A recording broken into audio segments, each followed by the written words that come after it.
tuwalya mo, kung saan mo na lang iniiwan eh. Pagkatapos gamitin, di mo lang maitabi. Arte-arte naman ito, dramang-drama. Agad-agad ng tuwalya, alam mo naman, kabigat-bigat. Tulog-tulog lang.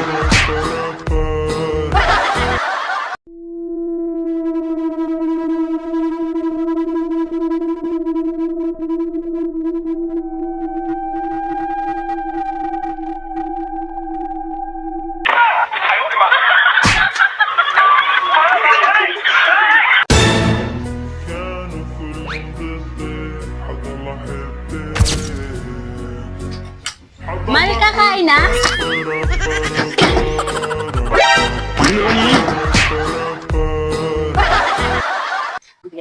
Bato, fix. Talo. Bato, fix. Talo ulit. Karami na. Bato, fix. Madaya. Ayoko na. Yan, ang hirap sa'yo kapag natatalo ka, lagi kang galit. Sarap buhay. Pahiga-higa lang. Pagkatapos mag-iis, hindi man lang may shoot sa basket. Hindi mo ba alam na pwede kang magkabukod sa ginagawa mo yan? Teka lang, magkakabuking na. Ayaw mo maniwala? Ha? Hindi. Sinabi ko sa'yo, di ba? Magkakabukol ka. Likpitin mo man lang yung hinubad mo ay. Hindi para kayong nagrunong sa wayan. Mal. Mal. Anong Tagalog ng isda?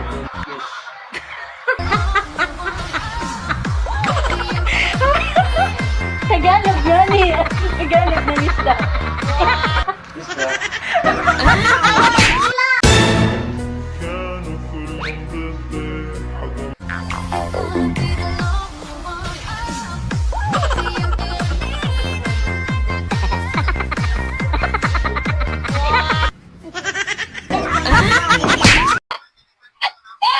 Wag na wag mong tatanggalin ito kung ayaw mong umiyak yung baby ng baby mo.